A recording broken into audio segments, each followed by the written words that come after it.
special guest for you today. It's Women's Month. I have a social worker advocate, community worker, Krista Gay Sangster. Welcome and thank you for being here today. It's Women's Month. It's also Social Worker Month. Tell us more about yourself and what you have been doing in your community. Okay, so Krista, first and foremost, is a mommy of two wonderful boys, a 17-year-old and 12-year-old. When you see me, if anybody asks about me, it is very important that I say that first, because my boys are my main motivation for anything that I do in my life. And so apart from the personal, professionally, I love to be appreciated as a community worker, as I've done extensive work in Augustown and other communities. I've done work in Denhamtown, I've done work in Tivoli Gardens, I've done work in Mudtown area, Seaview Gardens, mostly inner city communities. Many inner city communities have had the great opportunity to impact positively. Also, I've been working with Sister Youth Foundation for 6 years now. Wow, it sounds like a lot. Oh my God, 6 years now, and that too has been a journey and a privilege to work with Sister Kalonji, a philanthropist and a lover of the people of Augustown and lover of people in general, Black people, the Black nation. And also, as you said, social work advocate. I believe that God did pull me into social work. It wasn't on my own. And if it wasn't for God, I wouldn't have this passion for the profession. I believe it's the only job that I could have done that was going to be a praise and worship to God. So I see the job as my praise and worship. And as such, I do whatever it is in my power. Once God gives me that power and authority to go out and advocate for this blessed profession that I believe is one of the key to helping persons in society, helping our societies to be a better place, then it's a done deal. So yes, community worker, social work advocate, and I'm currently a member of the Jamaica Association of Social Work. I also work in the Department of Sociology, Psychology, and Social Work as an administrator. So I have so much social around me. When you talk about social, it's about people. So let me just stop it right there and say I just love people. You love people.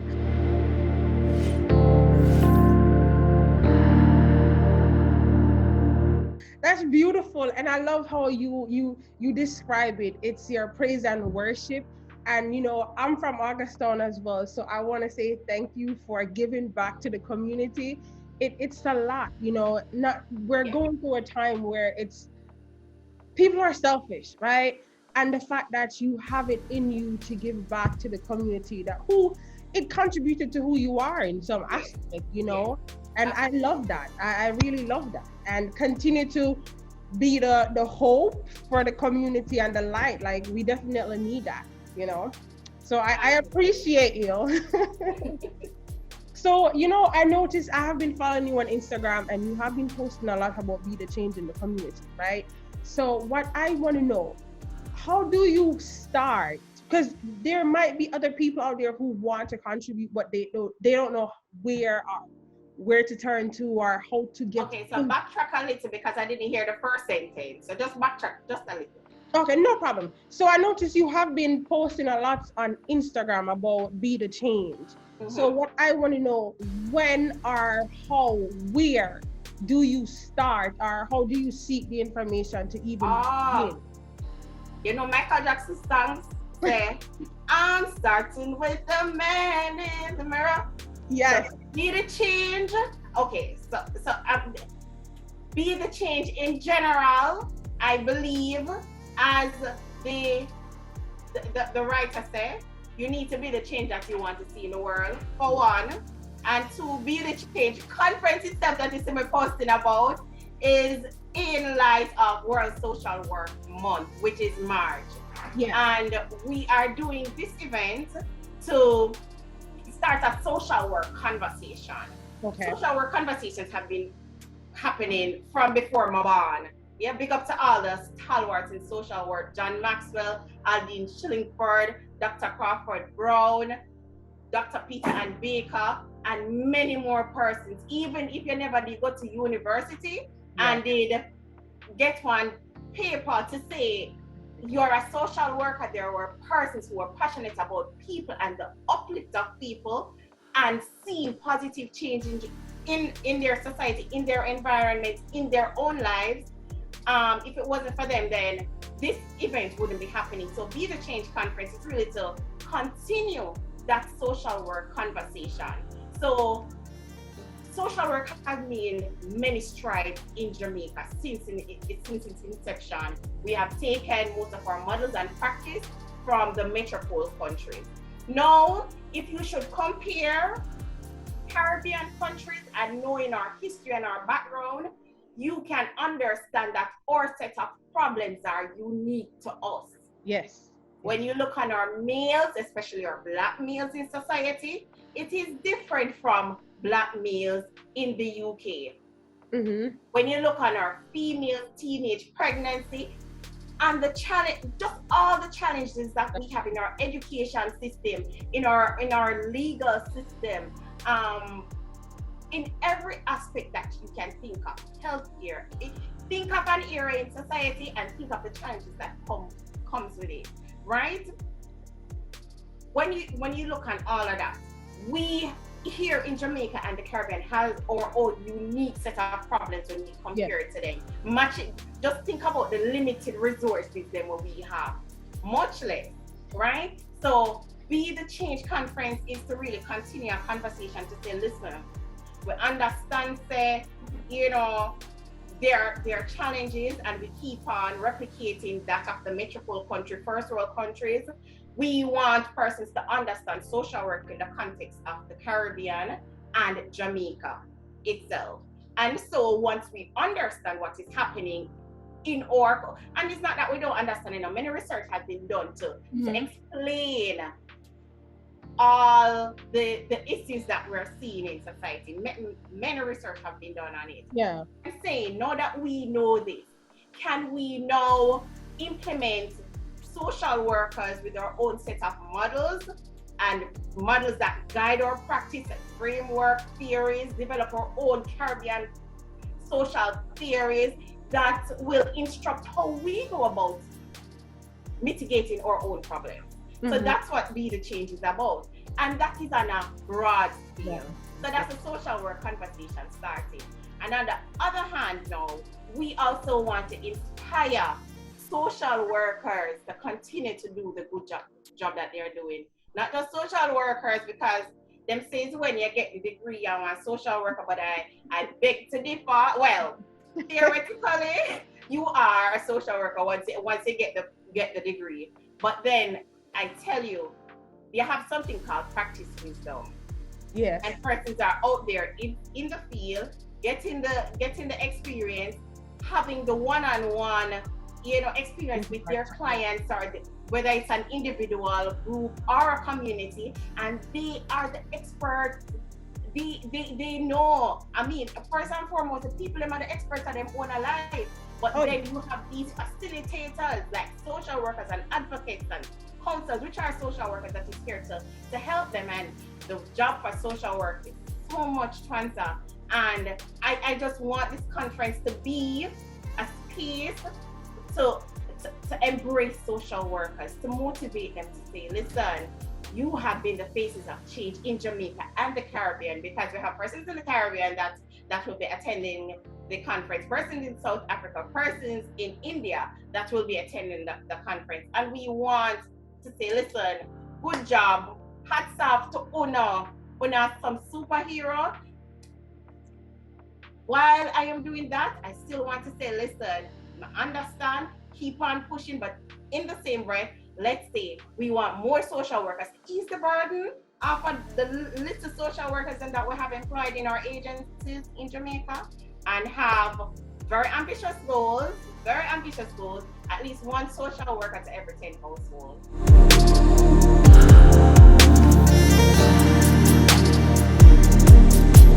That's beautiful. So let me ask you a quick question about the workshop. How can one join the workshop? Like, is it online? Where can they find the link, purchase tickets? Okay, so definitely mega run go put up the link on my page. But also, if you go to the Jamaica Association of Social Workers website, aasw.org, you'll see the link on the page and you can register right there and then. Because I'm always working, I'm always at it. I ensure that all the information upon my social media handles. So mega go back and make sure say that so whoever tune in can join the conference on the date March 25th. It starts at 10 a.m. It's just gonna be 2.5 hours. It was intentional to design a conference for it to be 2.5 hours. The team never want a long drawn out thing. We want when I get that 2.5 hour year, it's gonna be very impactful and it can take with some money. It just, like when you just taste the sweet right there upon your tongue and it's really sweet and you say yes, you want more, something like that. That's what the conference. That's the main goal, as long as you can take away from it, that's the main goal.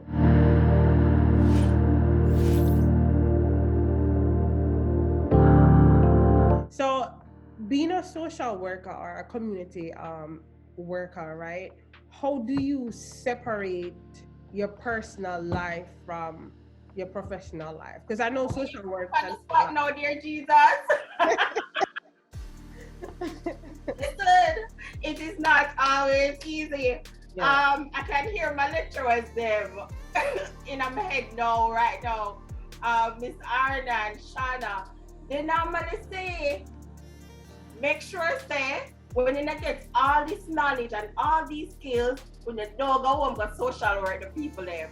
Because you will tend to want to, if you see an issue with maybe a family member or a friend or even your spouse, turn all professional now, you're not the intimate partner anymore. You're gone all professional and gonna say, oh, I think you have narcissistic personality disorder. So, well, and that's just an example, but it is not easy. I say that to say it is not easy to separate the personal from the professional when you're a social worker. Social work is based on two professions or two concepts or two theories, psychological theories and the social theories.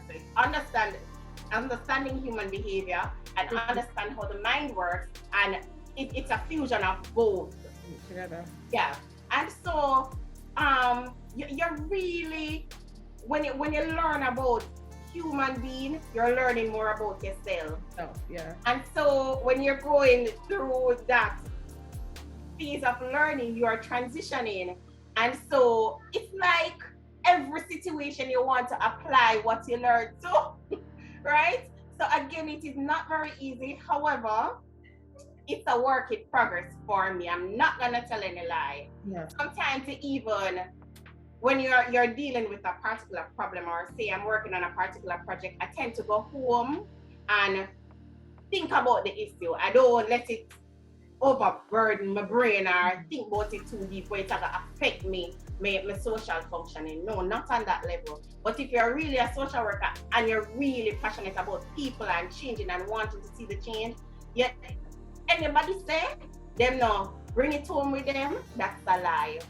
That's a lie. When social workers, I believe, and I keep on repeating that social workers are superheroes. In a tech, boy or girl for the social work. Let me go into my Jamaican patois. In a tech, boy or girl for the social work.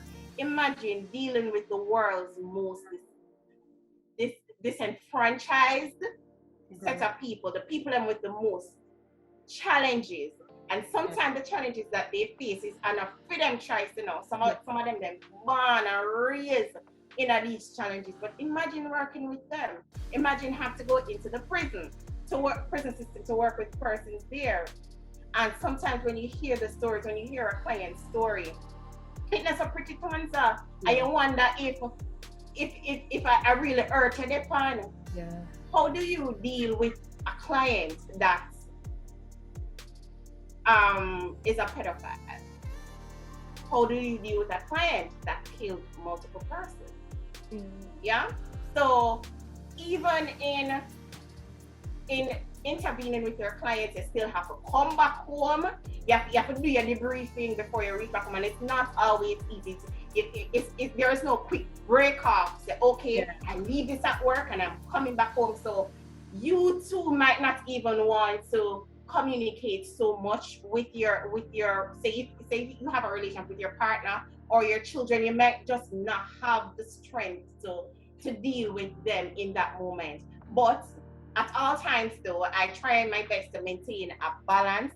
I'm very mindful. I practice mindfulness a whole lot. I'm very intentional too. I try to be very intentional. So whenever it is that I am going, I am dealing with a client, when I was on practicum or when I'm dealing with persons in the community, I try to always abide by social work best practices. We have our handbook, which is our Bible, or code of ethics.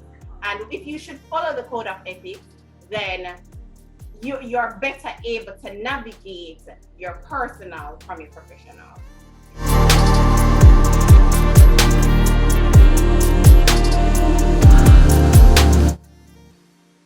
You know, I agree with you. Like, as I mentioned before, like, I graduated with my degree in social work, but I question myself, like, is this the field that I want to step out into? And it's not because it's a lot to deal with, because I'm intrigued by people's story, because I do believe that there's a root cause behind it. Yes. And I just don't see people for what they did. Yes. Or, you know, there's something behind it. So that always intrigued me. But I love to serve people. I love to serve, but I just always have this obsession with being a cop, because you know, but they're also social workers, if you think about it. Yes, social workers, and that's I'm a social worker. I can't say that. Yes, they're providing a social service. They are. Their code of ethics, what their roles is completely different. A police job is to, if you break the law, they are going to come and reprimand you, take you in. They're protecting the laws of the land. A social worker, on the other hand, we do abide by the laws of the land. We have to do that. Yeah. However, at the same time, there are some things about our clients. As you said, there's a root cause to everything. Yeah.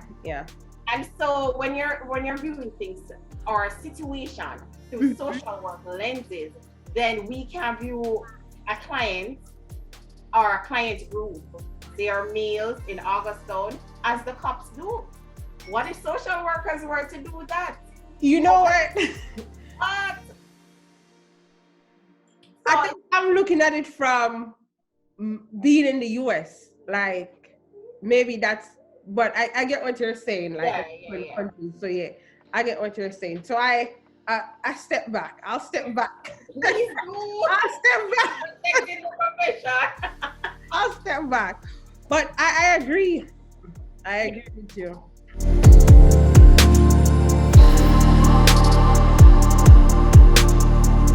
So let me ask you a question, right? Especially being from Augusttown, you know, because I was a part of a few groups myself where they tried multiple programs and stuff to kind of like minimize the crime, right? But it seemed as if like they're just taking 10 steps backwards. How do you deal with setbacks? All right. So let me first say that I'm not saying that how persons go about intervention is wrong. Let's say for one, the persons doing the intervention aren't professionals. Not saying that they're not expert in what they do. Understand what I say? All right. And usually intervention is not a one-off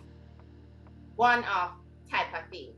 Intervention sometimes, especially when you're looking at an issue of like crime and violence, that multiple factors influence this. You know, you have to look on it, look at the political factor, you have to look on the economic factor, you have to look on the psychological factor, you have to look on biological factors that also influences a person, mental disorders. You have to look on it from a historical point of view. And so it is no easy feat to take on crime and violence. And so I'm not saying what persons argue, because the Augustine community, and this is a fact, we are the community that in the Americas North, the Caribbean, that has benefited most from social intervention. Yes. The community of Augustine, if you ask any organization in Jamaica, they do something down here for the people. Yes, I agree. Going into social work, going into the world of social work, if you should analyze and do an assessment of these projects, it does not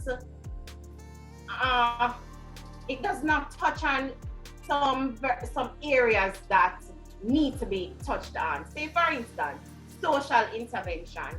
As we say, you can't do the social without the psychological part.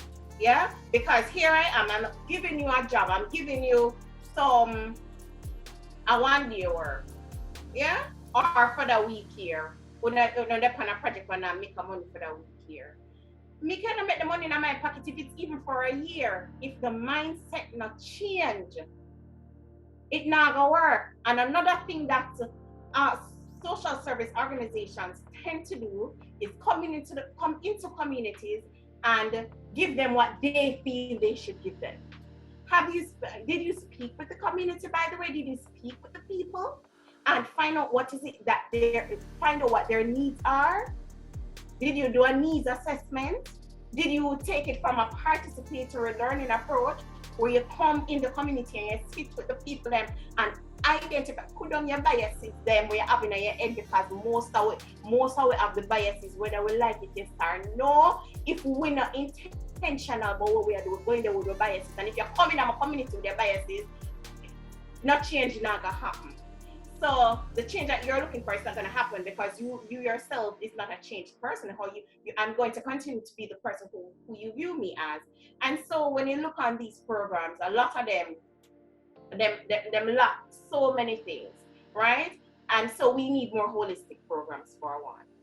Yeah. So the community itself, persons here have been doing a great job. I don't look on. Let me answer the question now. I don't look on the issues here whenever there's a flare up as a setback, because I understand through social work lenses that persons, the issue wasn't dealt with how it should be dealt with, or intervention didn't take. And then again, intervention is not a one-off thing, or it not gonna happen. No, it is ongoing work, and it also takes a whole lot of resources, and which also means that we have to go do some more work with children to try and change that generation from coming up to be like. But it's always a constant battle. There's a top-down influence, because all the time, we look on the issue coming from the grassroots people in the community. There's a lot of macro level issues that continue to impact ghetto people like myself, because I'm a proud ghetto girl from Augustine, and I walk like a queen every day because I am a queen. So I can't look down upon nobody around me, because I'm seeing them in me. And I know when they see me, whether me drive and them I walk, them see themselves in me too. Because they must say, if me do something better with my life, them can't do it too. So I can't look down on nobody, but at the same time, I say, now that I have a step over into the academic world, because I'm around academics every day, I can say that government need to do better. Need to do better in so many areas. We invest, our resources in some things. When I say, listen, if we don't really want to fix crime and violence, which is one of our main issues in Jamaica, government should not do the right thing. That's our next conversation, Twanza. It is, and I completely agree. And I will tell anybody that that especially for me, like I was kind of on the inside, so I have an idea of how they operate, right? So I always tell people, like, if you want to get to the root cause, you gotta cut from the top. It's not the bottom, no, but the top, because that's where it's coming from, the top. You know. You're not calling the shots down here, saying that Twanza. We can't call the shots like how some people call the shots. No, we don't. As I said, we say this, so next conversation, that's for another conversation.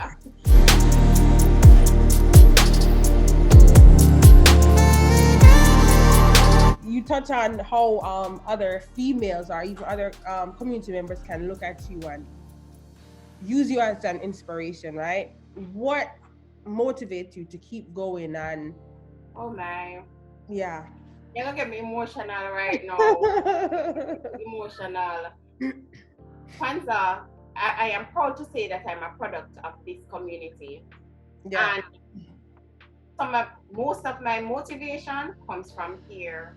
I'm gonna say, when I grew up seeing women, I grew up in 5 Barrett Drive, where I saw a whole, about 7 women lived here, and they were some hard working women. They were some strong women. They've been through so much. The domestic abuse, them not have it financially, them not have the financial resource. They're in an environment that does not support their mental health. They can't talk, so no. But if I didn't need maybe them time they would have mad. You know, just looking on them and what they went through, but still them come out from this something. My mother is one of those persons. My mother used to work into a bar here in Augusta. My mother went back to school when she was maybe about 37. Yeah. And she did her CXCs. She got all ones when she did them, and she went to UWI Mona campus to look a little work. And then now I can say my mother is a senior administrative. She's a part of the senior administrative staff at UWI. She gets her first degree, upper second class honors. That's a true success story, a true motivation for me.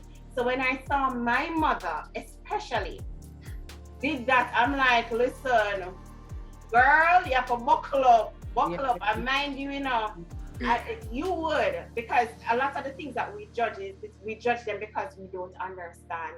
Correct. My mother would have heard the worst about herself. My mother wiped floor at you, and she'll say that proudly.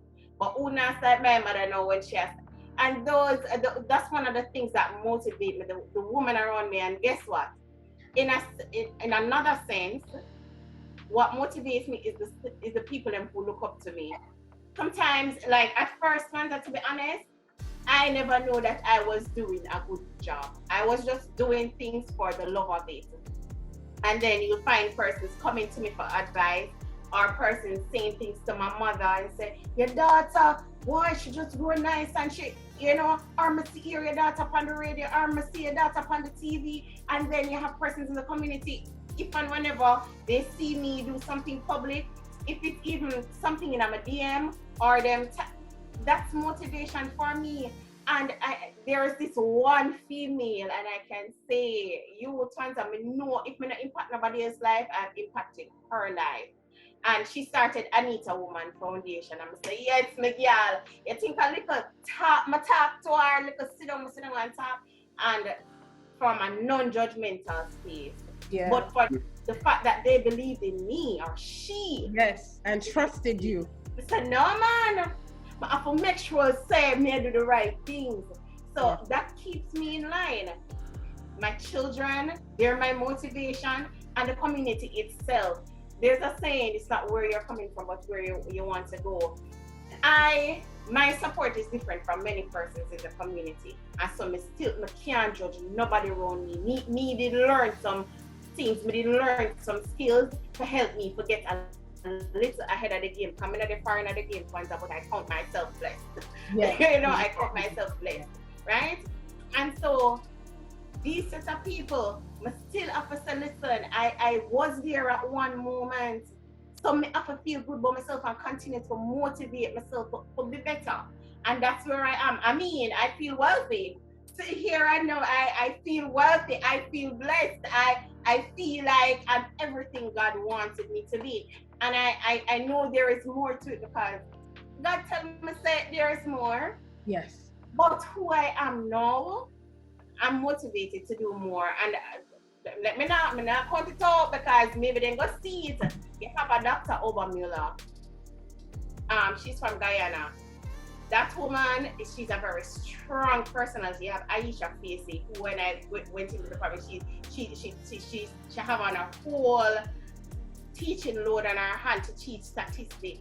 And just seeing how these ladies, take on them roles, at Geraldine Coburn Barr, seeing how she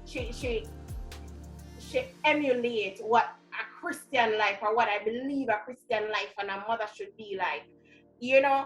There's so many women there. I'm around academics now. God bless me and put me around academics because it's a blessing in disguise. And I'm around some big names, and I feel blessed. Yeah. Dr. Arville Taylor, in every day, almost every day, in putting on my head, say, Krista, you're getting there. You know which part you're going in life. You know the impact what you are going to make in life. Yeah. So when people see those things in me, not that I don't see it in myself, or when nobody sees it in myself, me have to do something, man. But I have to know, girl, you have to find your own motivation to find these days and say, listen, me have to disrupt anything where try to stop me from being the woman that I should be and just focus and just follow the path. This is my purpose.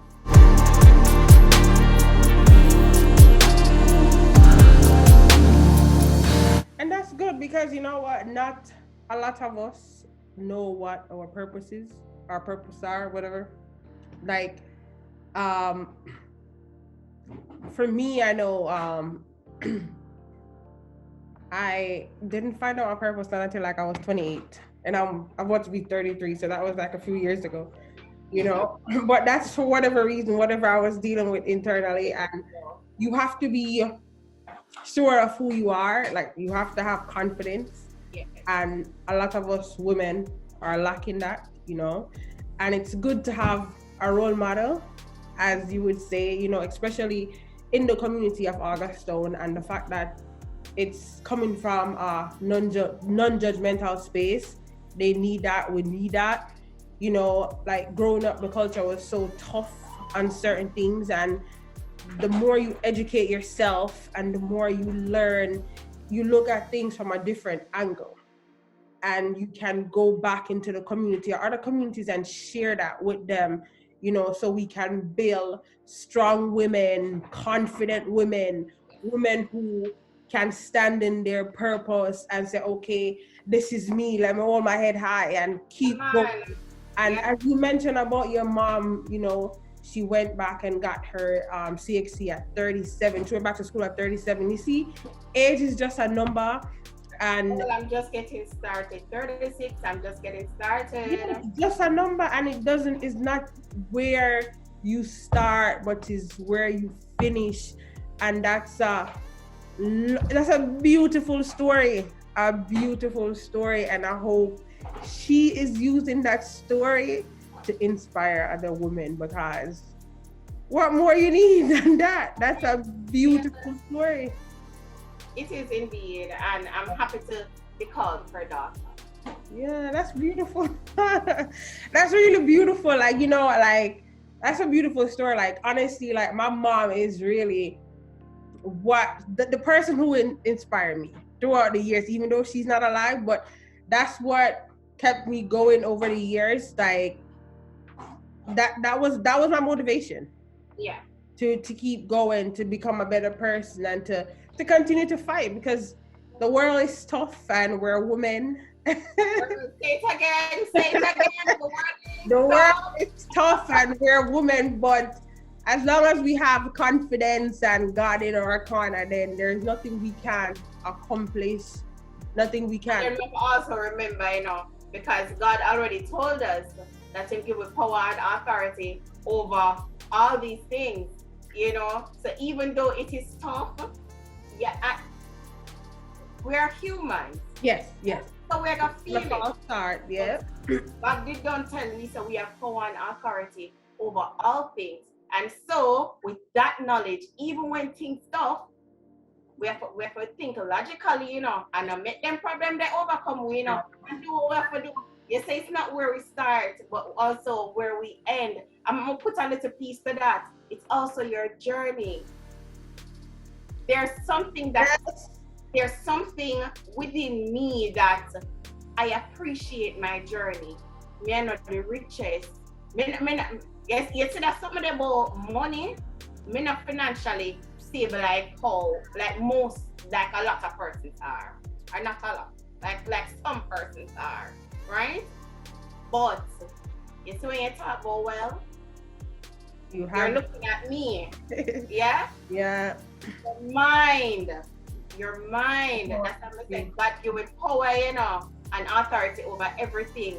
And it starts also with the mind, because it's how you view the situation. You could have detected your mother's situation as something completely different. Yeah.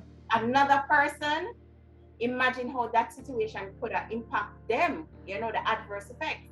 But here you are, and you said you use that as your motivation, as your fuel. And so my journey is a wealthy journey, my girl. Me say, when I bought my foot, sometimes if I put my face, my drop, and I can't look up, so I look right into the horizon, and I say, all right, I just want to go over the next hurdle, because I don't the horizon look pretty, And I get up and I just have myself and I put on my favorite suit. And I walk the road like I'm savoring every moment. Best believe.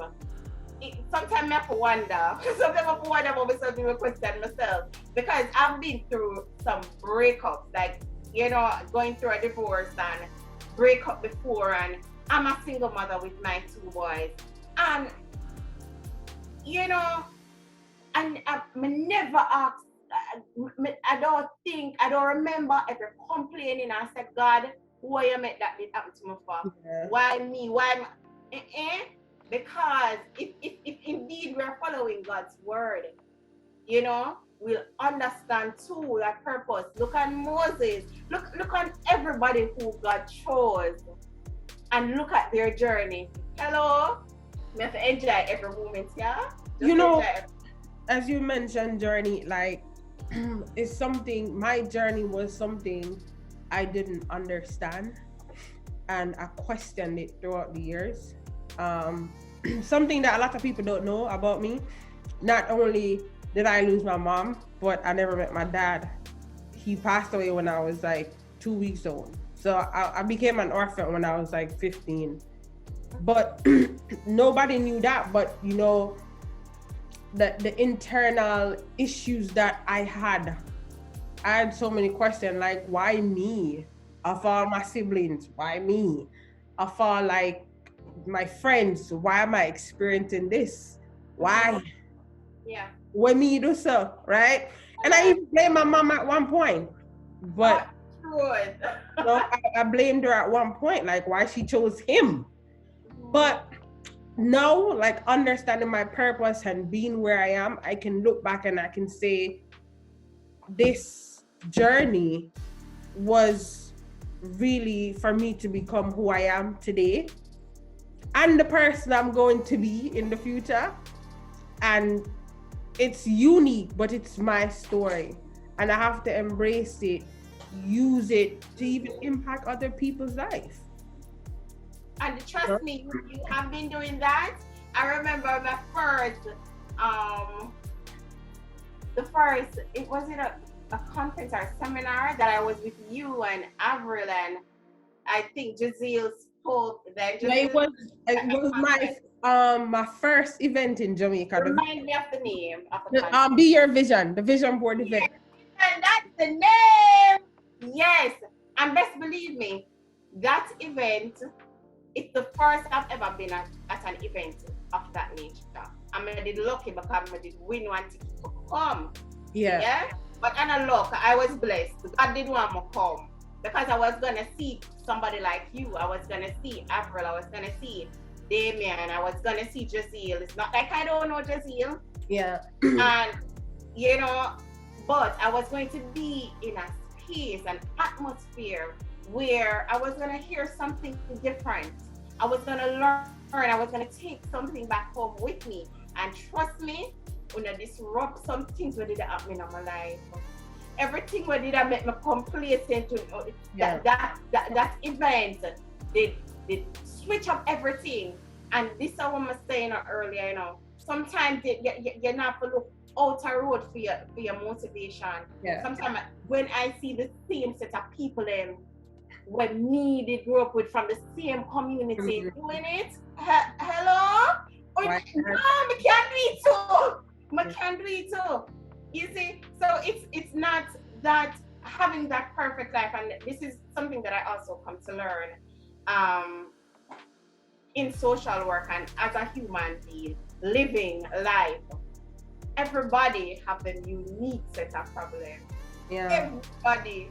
And this is one of the things that I always do with whichever clients I'm assigned to. I'm not very open, but in a professional way, I will tell them about my story. Yeah. Yeah. I want them to understand, and this is something that I always contract people to do. Listen, come meet me up here, so because of the fees that that's a phone problem, make me do no problem. When I say no look up to me, don't it? See my problem here? Well, you have to say, now my excuse as my client for not reach me and surpass me. Come here, tell us so when you feel like you reach spot me there, shoot past me.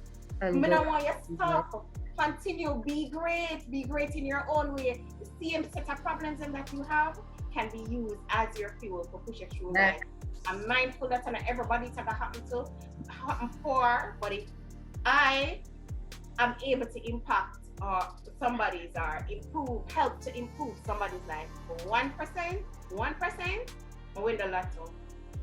Yeah. Even if it's just one. Even if it's just one, that's the aim. Yeah. That's the aim. And I'm glad that we were able to impact you in some aspect, because it's crazy, but that event was it was personal, and it was also, I did it out of fear. I did it out of fear because I had this vision I want to share. Because I use a vision board, and that's how I changed my life. And I wanted to share, but I did it out of fear. Like, I was nervous. I was afraid of public speaking, but I just knew at the time, like, I want to share this with the world. And it came to life, and I'm continuing with that, and just hope to inspire more people and change more lives. That's the aim of the Be Your Vision slogan. Thank you. You're welcome.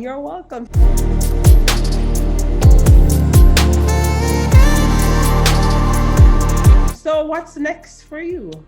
What's next for me? Oh my God! I'm gonna ask God more than 1 year. So where I am now, last night I had a very, powerful conversation with one of my presenters. That's Miguel Walters. Many persons know him from 1/3. He's my advisor on when it comes on to investment, when it comes on to general life motivation support. He's that person, awesome person. And he said to me, I want you to vision your through to the end. I hope I'm quoting him the right way. What is your end going to be like? How do you see your end? And can I tell you, many times when I share my end with people, I'm like, people like, oh really? I just say you want to take it. Like, I want to be able. I will. I must. I can. We never forget that from Be Your Vision. That was Alicia, and Yeah, it's so funny you said that. I brought it back to her the other day. I mentioned it back to her. yeah, So funny you said that. Yeah. yeah.